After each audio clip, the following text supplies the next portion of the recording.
Good morning students of class 7th। आज हम पढ़ेंगे हिंदी व्याकरण का चैप्टर 20 जिसका नाम है समास। ठीक है, पहले देखते हैं हम लोग समास की परिभाषा। दो या दो से अधिक पदों के मेल से नया पद बनाने की प्रक्रिया को समास कहते हैं। ठीक है, फिर से ध्यान दीजिए, दो या दो से अधिक पदों के मेल से जो नया पद बनता है उस बनाने की प्रक्रिया को हम क्या कहते हैं? समास कहते हैं। समास में प्रथम पद, जो पहला पद होता है, उसको पूर्व पद और जो दूसरा पद होता है उसको उत्तर पद कहते हैं। उदाहरण देखिए, माता पिता राजपुत्र। जैसे माता पिता में क्या हो गया? माता प्रथम पद, ठीक है, इसे पूर्व पद कहेंगे, और पिता दूसरा पद, इसे उत्तर पद कहेंगे। ठीक है, इसी प्रकार राजा का पुत्र हो जाएगा, राजपुत्र का, तो यहाँ पर क्या हो जाएगा? राजा पूर्व पद और पुत्र उत्तर पद। ठीक है, आगे देखते हैं हम लोग। समास के कुल 6 भेद होते हैं। ठीक है, उनमें से पहला हम देखते हैं अव्ययी भाव समास। जिस समस्त पद में पूर्व पद अव्यय हो, मतलब पहला पद जो है वो क्या हो? अव्यय हो, वो क्या कहलाता है? अव्ययी भाव समास कहलाता है। ठीक है, जैसे देखिए उदाहरण, आजन्मा। ठीक है, जन्म से लेकर, इसमें जो पूर्व पद है, पहला पद आ आया है ना, ये क्या है? ये अव्यय है। ठीक है, आप अपनी किताब के बिना मत पढ़ा करिए, आप किताब लेकर, किताब जब भी वीडियो देखिए, किताब आपके पास होनी चाहिए, और आप वैसे भी अच्छे से पढ़िए सारा। एक एक एग्जाम्पल, मैंने एक एग्जाम्पल बताया, आपकी बुक में कम से कम 5-6 एग्जाम्पल दिए हैं। ठीक है, 8 के आसपास एग्जाम्पल है। जैसे दिया है यथा विधि, विधि के अनुसार, आमरण, मरण तक। ठीक है, इसमें आ यथा आया है ना, ये क्या है? ये अव्यय है। ठीक है, आगे हम देखते हैं दूसरा समास, से तत्पुरुष समास करते हैं। ठीक है, देखते हैं तत्पुरुष समास। देखिए, इसमें उत्तर पद मैंने आपको बताया है, बाद वाला जो पद है वह क्या होता है? प्रधान होता है। ठीक है, इसमें किसी ना किसी कारक चिन्ह का लोप होता है। लोप माने गायब होना। ठीक है, देखिए उदाहरण, जैसे दिया है मुंह तोड़। ठीक है, तो मुंह को तोड़ने वाला, ठीक है, विग्रह किया गया, मुंह को तोड़ने वाला। जब समास बनाया गया तो क्या हो गया? को गायब हो गया। देखिए मुंह तोड़। ठीक है, इसके भी कई भेद होते हैं, च तक। पहला देखते हैं कर्म तत्पुरुष। कर्म कारक का चिन्ह को छिपा रहता है इसमें। ठीक है, इसमें क्या होता है? कर्म कारक, कारक आपने पढ़ा है पिछली कक्षाओं में, आपको याद होगा, कर्ता ने कर्म को, हाँ, इसी प्रकार से याद आ गया। ठीक है, तो यहाँ पर क्या हो जाएगा आपका? कर्म कारक का चिन्ह को छिपा रहता है। ठीक है, वनगमन शरणागत। अब इसमें ये समास है, अब इसका विग्रह करेंगे हम। ठीक है, तो क्या हो जाएगा? वनगमन का वन को गमन, तो को जो है वो गायब हो गया जब हमने समास बनाया। ठीक है, अगला है शरणागत।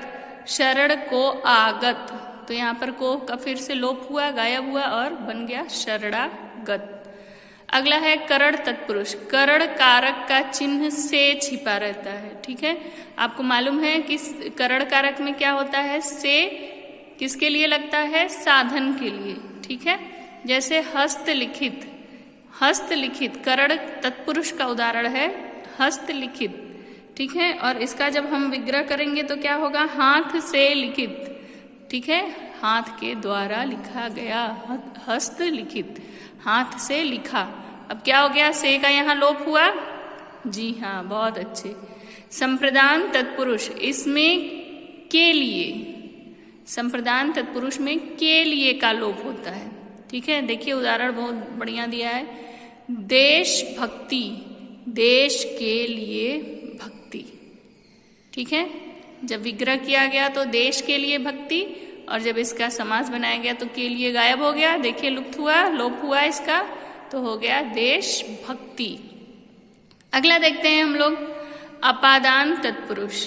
ठीक है, आपको मालूम है इसमें भी से आता है करण तत्पुरुष के जैसे, लेकिन वहां पर सहायक के रूप में था, साधन के रूप में, और यहाँ पर अलगाव के अर्थ में से का लोप होता है। देखिए जैसे जन्मांध, जन्म से अंधा।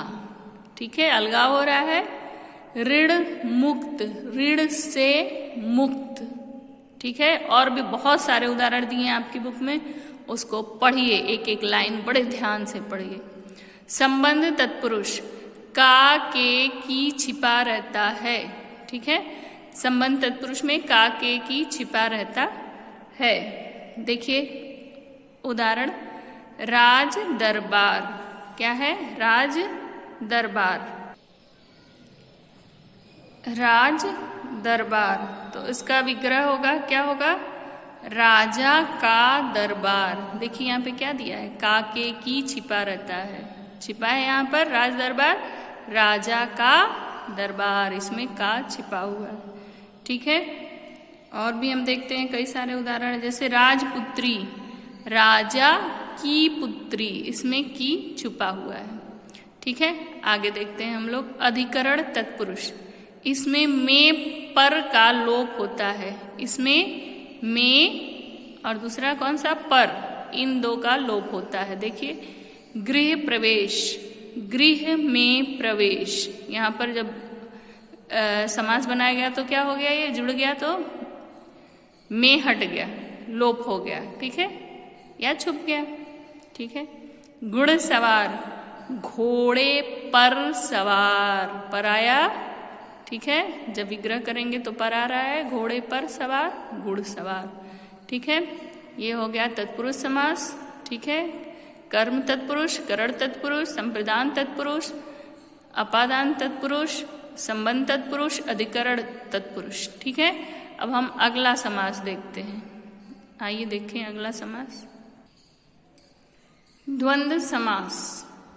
ठीक है, द्वंद्व समास, जिस समास में दोनों पद प्रधान होते हैं, मतलब पूर्व और उत्तर दोनों पद प्रधान होते हैं और योजक चिन्ह लगा होता है। योजक चिन्ह ये है, ये दुख और सुख के बीच में, इसे कहते हैं योजक चिन्ह।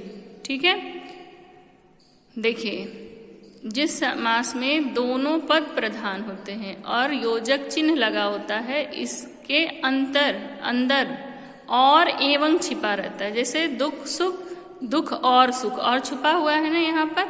इसी प्रकार से ये बहुत ही आसान समास है। आपकी बुक में बहुत सारा उदाहरण दिया है। हानि लाभ, बीच में डैश रहता है, आप लोग देखते हैं दिवाली पे लिखा जाता है हानि लाभ, तो उसमें बीच में ऐसे ही डैश लगाते हैं। इस डैश को क्या कहते हैं? योजक चिन्ह। कई बार पूछ देता है कि इसे क्या कहते हैं? योजक चिन्ह। ठीक है, और इसमें और एवं छुपा होता है। ठीक है, जब विग्रह करेंगे तो हमको और एवं मिलता है। आगे देखते हैं बहुब्रीहि समास। इस समास में अन्य पद प्रधान होता है, न पूर्व पद प्रधान होता है, न उत्तर पद प्रधान होता है, बल्कि कोई अन्य पद जो होता है वो प्रधान हो जाता है। ठीक है, तो पूर्व पद और उत्तर पद मिलकर तीसरे पद की ओर संकेत करते हैं। जैसे देखिए लंबोदर, लंबा है उदर जिसका, अर्थात गणेश जी। ठीक है, इसी प्रकार से आपकी बुक में ढेर सारे उदाहरण दिए हैं। जैसे चतुर्भुज, ठीक है, चार भुजाएं हैं जिसकी, अर्थात विष्णु जी। ठीक है, चक्रधर, चक्र को धारण करते हैं जो, ठीक है, वो कौन हो गए? श्री कृष्ण। ठीक है, आगे देखते हैं कर्मधारय समास। कर्मधारय के दोनों पदों में विशेषण और विशेष्य का संबंध होता है। आपने पिछले कक्षाओं में पढ़ा हुआ है, क्लासेस जब हमने लिए थे, इसमें विशेषण और विशेष्य, ठीक है, का क्या होता है? संबंध होता है। जहां एक पद दूसरे पद का विशेषण या उपमान होता है, विशेषण या उपमान एक ही होता है, विशेषण या उपमान होता है, वहां कर्मधारय होता है। नहीं समझ में आया होगा तो उदाहरण देखिए। देखिए चंद्रमुख, चंद्रमा के समान मुख, यहाँ पर किसकी विशेषता बताई जा रही है? मुख की विशेषता बताई जा रही है कि वह क्या है? चंद्रमा के समान है। ठीक है, तो यहाँ पर विशेषण क्या हुआ? चंद्रमा हुआ। ठीक है, उपमान क्या हुआ? चंद्रमा हुआ। और विशेष्य क्या हो गया, मुख हुआ। देखिए मृग नयन, मृग के समान नयन, मृग के समान नयन, मृग नयन। ठीक है, तो यहाँ पर नयन की क्या विशेषता बताई गई कि वो किसके समान है, मृग के समान है। किंतु जब दोनों पद मिलकर तीसरा पद या अन्य पद की ओर संकेत करते हैं तो वह बहुव्रीहि हो जाता है। जैसा कि आपने ऊपर संकेत करना मतलब है जिसका जैसे करके तीसरी मतलब संकेत करे, दोनों पद प्रधान न होके तीसरी की ओर संकेत करें, तब क्या हो जाता है, बहुव्रीहि हो जाता है। ठीक है, अगला और अंतिम और सबसे आसान वाला समास हम देखते हैं, द्विगु समास। द्विगु समास, इसमें पूर्व पद मतलब जो पहला वाला पद है वो क्या हो गया, संख्यावाचक विशेषण होता है। ठीक है, संख्यावाचक, जैसे देखिए सप्ताह, 7 दिनों का समूह, इसमें संख्या आ रही है ना 7। इसी तरह आपकी बुक में ढेर सारे उदाहरण हैं, देखते हैं 1-2 वहां से। जैसे चौराहा, 4 राहों का समूह, इसका उदाहरण है। 4 संख्या आई ना, ऐसे ही देखिए नवरात्र, अभी बीता है ना नवरात्र, 9 रात्रियों का समूह, संख्या आई 9 जी। और देखते हैं आप लोग गणित में पढ़ते होंगे, मैथ में, त्रिकोण। ठीक है, 3 कोणों का समूह, 3 आया, संख्या देखिए आ रहा है 7, 5, 3, 4। तो जहां पर संख्या आपको जिस शब्द में दिखे, इनमें पूर्व पद में आगे वो क्या हो जाता है, द्विगु समास हो जाता है। ठीक है, बहुत ही आसान था। और अंतिम में एक और देख लीजिए, न्य तत्पुरुष। ठीक है, न्य का प्रथम या पूर्व पद, जैसा बताया गया है, पूर्व पद माने पहला वाला, नकारात्मक या निषेध सूचक होता है, निगेटिव होता है। देखिए अनर्थ, अनर्थ, न अर्थ। ठीक है, निगेटिव है ना, अनदेखा, न देखा। ठीक है, ये इसमें नकारात्मकता आती है, न्य तत्पुरुष बोलते हैं तत्पुरुष का। देखिए एक पॉइंट ये है, तत्पुरुष के अंतर्गत ही न्य तत्पुरुष की भी गणना की जाती है, मतलब यह भी किस में आता है, तत्पुरुष समास में आता है। ठीक है, तो आज हमने क्या पढ़ा, समास पढ़ा, समास के भेद पढ़े। ठीक है, इसको कई बार देखिएगा, इसके बुक से इसको पढ़िएगा, रीडिंग करिएगा, इसके एग्जाम्पल्स को समझिएगा, कई सारे एग्जाम्पल, उसको कई बार पढ़ेंगे तो आपको अधिक स्पष्ट होगा। ठीक है, और इसके बाद हम क्या करेंगे, दोनों एक्सरसाइज हम अगली क्लासेस जो हमको मिलेंगी उसमें हम पूरा करेंगे। फिलहाल आप अच्छे से लेसन को पढ़िए, परिभाषाएं याद करिए, उनके प्रकार याद करिए कि संधि के कितने प्रकार होते हैं, समास के कितने प्रकार होते हैं, कोई कंफ्यूजन न रहे। अगर पूछा जाता है कि नहीं चाहे संधि के कितने प्रकार होते हैं, तो आप फटाक से आपके मुंह पे रहे कि 3, अगर पूछ दिया जाए तो तीनों के नाम याद रहे। स्वर संधि के कितने प्रकार होते हैं, आपके मुंह पे जुबान पे याद होना चाहिए आपको कि वो स्वर संधि 5 होते हैं, 5 उनके नाम। उसी तरह समास के भी, मतलब भेद तो आपको एकदम याद होने चाहिए, परिभाषाएं याद होनी चाहिए। ठीक है, तो इसी के साथ हम आज का ये जो कक्षा है यहीं पर आज की क्लास फिनिश करते हैं, समाप्त करते हैं। धन्यवाद।